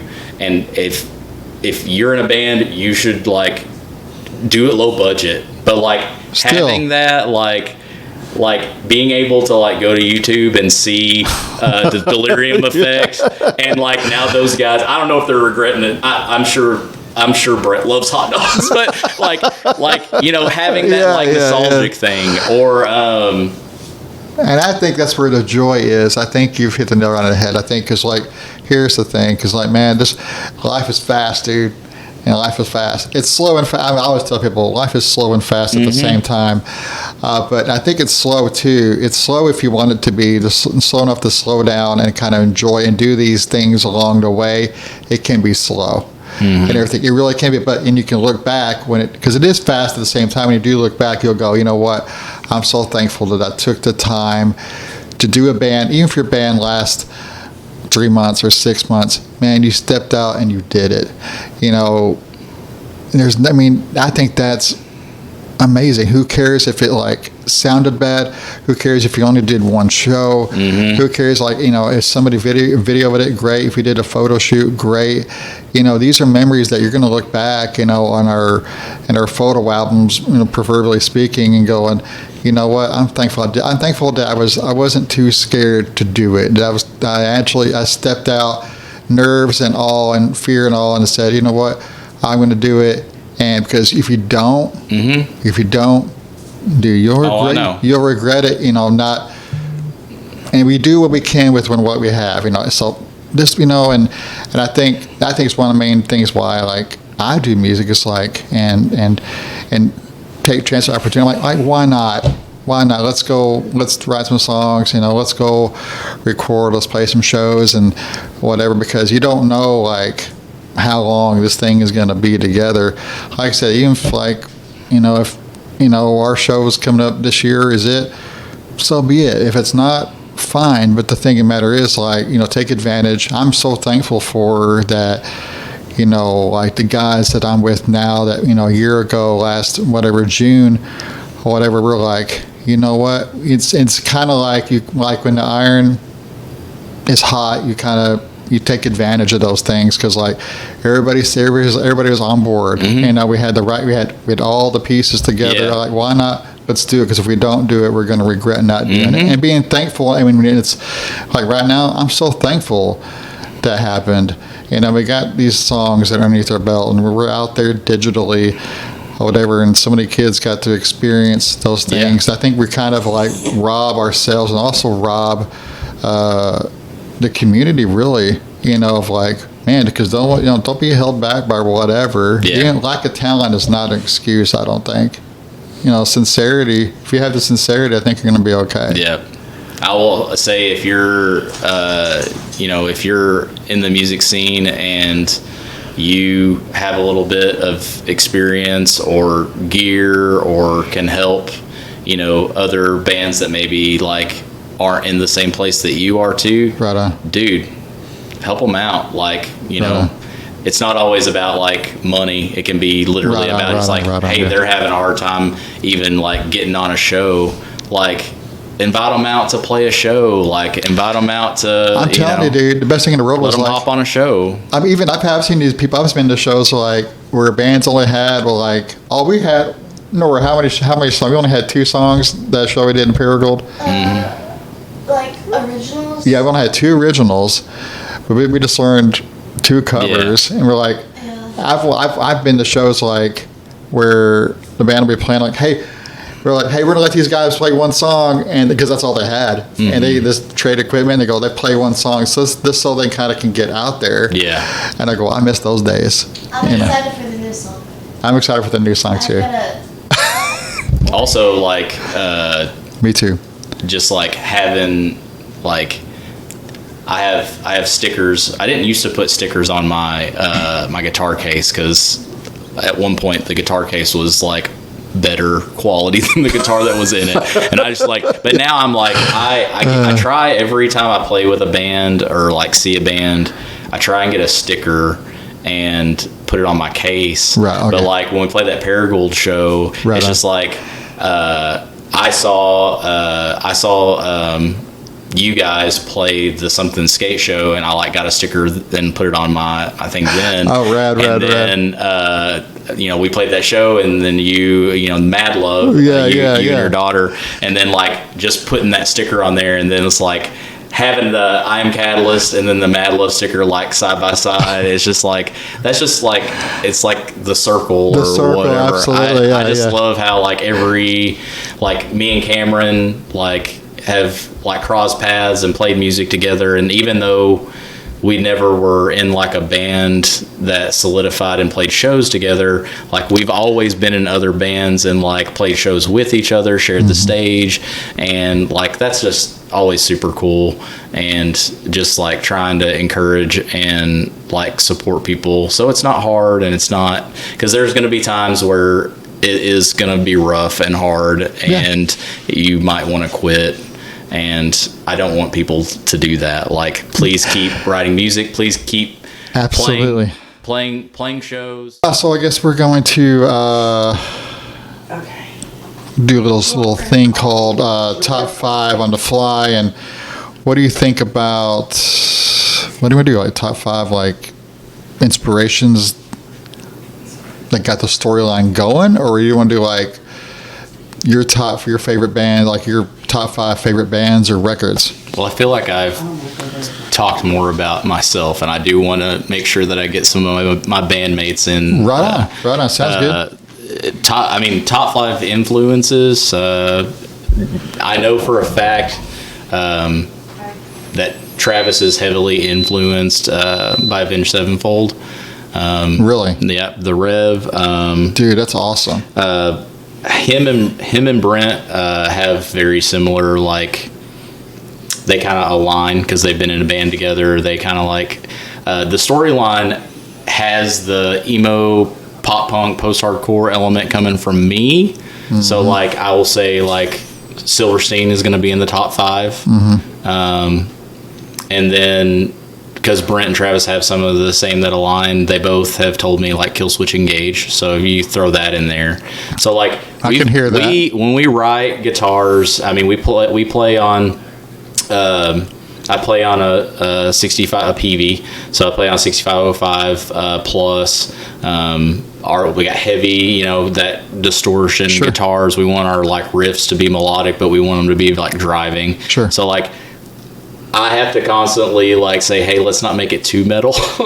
Like we want to like keep it because they're some metal boys, which they've got the metal influences.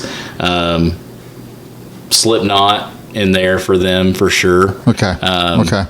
For me, other than Silverstein, I'd probably have to say like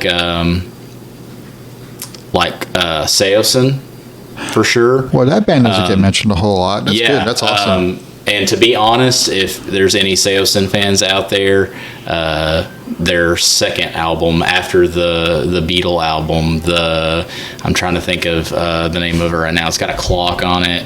Okay, I'll look it up.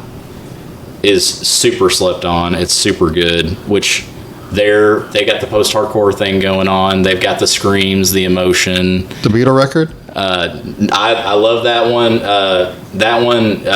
To me, the album after that is like true, like Cove Seosin. So that the Beatle album is like their most popular album, and it's, even though it's Cove singing, it's still got the elements of like kind of Anthony Green sound. The Gray? It's Come Close? Hold on. I'm reading singles. Hold on. The Search of Solid Ground? Yeah, In Search of Solid Ground. Okay. That album is super, super good. But yeah, Silverstein, that was like my first favorite band. My second favorite band of all time, Bayside. Yo.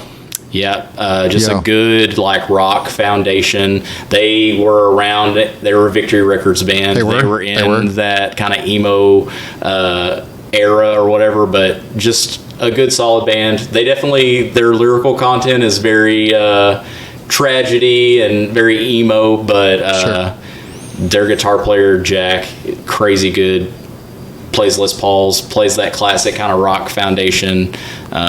Super good. That's awesome. So Avenged Sevenfold, Killswitch Engage, Silverstein, Bayside, and then let me throw one in there for Philip. Yeah.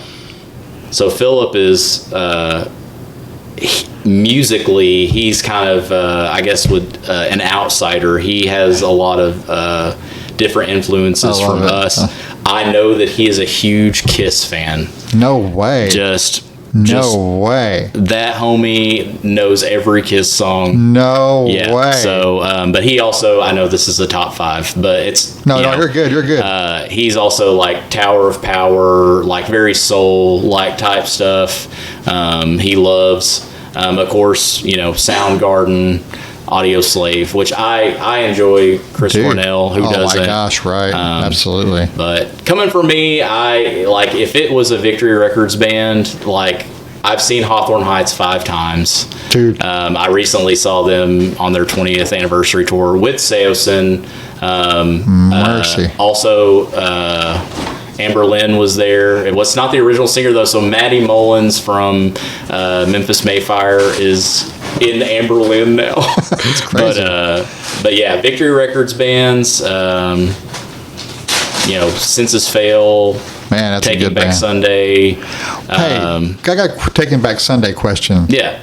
I was listening to that first. What was the first record? Like, there's no. Was it Q without the E? That's not the name of the. That's not the name of the record, is it? I think it is. I know that's the single off of the record. Yeah. I was listening to them yesterday, and I go, what? I go, how do I categorize this band? Like looking back, I go. They were definitely like unique. They've got that. So they've got the 2 singer thing going on. I mean, the reason why I like Taking Back Sunday is because they've got that kind of like all over.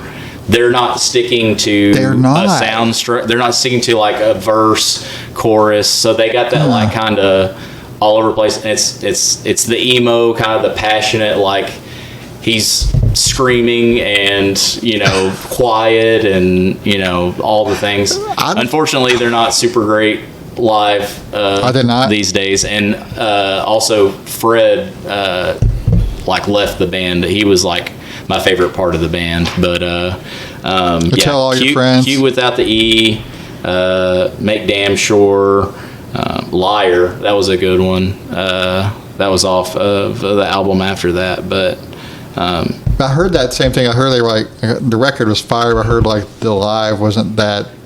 yeah, I even heard that back then. I go, God, I listened to that thing a lot. But I go, how do you categorize that band? I go, I got to talk to Adam. I got to talk to somebody about it. But now those are like all our influences. I'll say like if it's always fun and interesting to me to ask like my peers, people who are in like other bands, but also ask like people that are in the audience, like who do you think we sound like? Because I would be very like, who do you think the storyline sounds like if you had to like compare us to a band? Because we've been compared, I think we've been compared to like A Day to Remember, 4 Year Strong, which those are very like, we love those bands. Those are influences of ours. because they kind of have some of the metal. It's not total metalcore. They're combining pop punk, metalcore, and emo. You're walking the line. Easy core is what A Day to Remember invented, I guess, is what they say. Easy core. But I'm always curious because I told Travis and Brent, their band before, Look Within, I thought they like sounded like Seven Dust. They had like a Seven Dust vibe. But yeah. I think you guys are closer to like.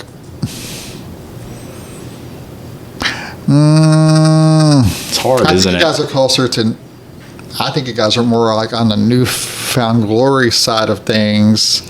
See, what's hard is like we have so when we got together, I told him, I was like, I don't necessarily want to write metal, but I'm not necessarily like forcing us to be in a box. Like I want us to write music and write stuff that we like and sound good. Sometimes we write a song and it's in a major key and it's very pop punk and it has those little bit of elements of like some heavier stuff in it, but then we'll write like a darker kind of more riffy song and it's got that emo post-hardcore metalcore kind of vibe. So I mean, yeah, because I think you're going to do that. 'Cause I've listened to so much this past 24 hours, like which shame on me because like man, and I really, it's not that I'm not a hater, but it's like maybe I made this like ADD as far as like pulling here and pull there, everywhere. Kind of listen to all kinds of music. And I do have like my things I like to listen to a lot, but as far as like digging into like what is something I've noticed with like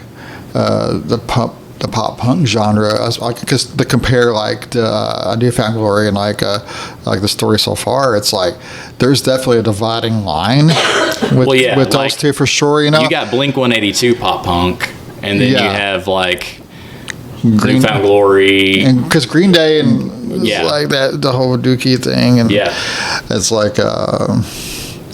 But yeah, I mean, because I've heard to listen to it, because then I'm driving home, listening to 4 Years Strong, and I'm like, oh my gosh, these guys are just like I love that. Two vocalists, two vocalists. They're how they like do that and play guitar, like and no clue. Yeah, no clue. But I do think because like with everything combined, because I do notice like when I hear like you guys start busting out like solos in the songs and everything else, I go, yo, because that does give me like Kill Switch Engage vibes, but it's not like just on that specific solo, not like the band overall. So and that's the thing, like we'll put a solo in a song because Brent can write solos, he likes to play solos, and like so Can't Make Her Stay is like a very just like cutesy little like pop punk like fun little song, but like Brent has a solo in that song and it just like it rips, like this is like slaps, and you're just like, it's crazy, it's out of nowhere. It's like there's like an All-American Rejects like song, like it just they don't just like take a solo, you know, but like we our influences are all different and we try and blend them together, and that's it works perfectly. I love it. Like I like writing music with these guys. I think that we put something out that people can enjoy, but ultimately we enjoy it. You guys come off like watch you guys. You know, the times I've watched you guys come off really, really enjoyable and positive. Good. Like, you know, like you guys are enjoying like what you're doing. You know, just watching your performance and everything, and just like, and that's always a joy to see. You know, I think that's something that I think, you know, that. Because I've seen bands that, you know, that don't look like that, you know, and but I ain't trying to talk bad about nobody, but like, nobody enjoys like going to see a band and then like it's very obvious that either they're being rude to like the people around them or they're acting as if they're like better. And like that's just not fun. Like that's not me. No. Like I've gotten better about like standing up like for myself, I guess, or standing up for like the band, as far as like if somebody's like, hey, can you like, well, you know, we agreed to this or whatever, but I'm trying to come in and just be respectful, like play my set and not step on any toes, and if I can help somebody out while I'm there, because ultimately there's times where like we've played a show and Brent will break a string and like we need another guitar, and like the guys in the Espionage Act are like, yeah, like definitely here's a guitar, and because they know that we would do that too. I literally left my amp, we played a show in Fayetteville, I left my amp at the venue and had one of the guys in the Espionage Act not grabbed it, like it could have gotten stolen. I could have like just forgotten and drove all the way back home, and it's now 5 hours away. Like it's just like being like that positivity and like putting that out there, it always comes back. So absolutely does. Absolutely does. That's why you gotta be good to people. But we're ready to get this last show done. October 3rd. Always love playing a local show. I think that's something we've tried to do. I think we've done every year since we've been a band. The last show of the year, we try and make sure that it's a local show, whether it's our EP release show, and it's usually been around October. Just play that show, play it, you know, local for everybody, you know, in the town that we started the band, and then we got material and we want to write. We did, unfortunately, our producer, he's not he's not going to be working with anybody. He's got a new kid, and so we're trying to find a way to record our music and still bring that quality. So if anybody out there listening would like to produce us. And how about you? I know we went to a guy in Memphis. I mean, he was good to us and everything, and all the records, all the live instruments and everything else, and also he did a good job. We were satisfied with like the result we got from that. I know there's some local people that do things here too, so that's something nice to see too. I mean, shout out to Dakota and Kevin, Lambert. They're kind of like, and they're not looking for monies or anything like that. They're just wanting to kind of get. And that's something that's really been a blessing to this scene too. It's like I have like ideas for projects and other people have too, and you go to them. And Kevin did this thing with Mad Love, and then like Dakota's helping us out. I love that collab. That's something I also want to do. So I'm playing guitar and I'm singing at the same time. Mm-hmm. I would love to collab with someone and just do some vocals. Mm-hmm. If I could like get some vocals on, some other local bands stuff. We're like, as far as our with Dakota, we're trying to do this boom bap project, which is kind of like hip hop top influence, hardcore or whatever, and the mission for that one is really trying to get as many people on who are a part of the local scene on the record, like do featured like spots. This kind of. I've always wanted to do a local. I've always wanted to do like a local collab, like type album, whether it's like a pop goes punk type collab. Like something where like either forming like a super group type thing, or doing like having like a list of songs and then bands just pick from that list and doing just like a 12-song collab album type thing. It'd be a lot. It'd be a lot of fun, and you can look back and go. Anything that elevates the scene, bands helping each other record stuff, collabing. Let's do it. Let's grow the scene. Let's make it better. Absolutely. Well, Adam, thanks for being on, dude. I know it took a while, but it's here. The timing was perfect and everything. The day was perfect. Look at this. But as always, I'm a busy guy. I got a thing I got to do. You can't stay here, but. Thank you for your time. I appreciate you. Number one podcast. Go tell your friends, Hate 70, listen to the podcast, buy the merch. Is there merch? There should be merch. There's going to be merch. We're going to make merch happen. Save, follow, tell your friends. When you go to sleep at night, just put the podcast on, put it on mute so he gets the plays. There you go. There you go. And if you want to listen to the storyline, you can do that too. Yeah, go listen to storyline. Adam, your class act. At the Storyline Arkansas is like our handle on everything. So, yeah. At the Storyline. Pop punk, emo, post hardcore, some metalcore, genre ? Good vibe. Well, I don't know. Judge for yourself. Go listen to the band. I appreciate you, Adam. You take care. Yeah. Bye.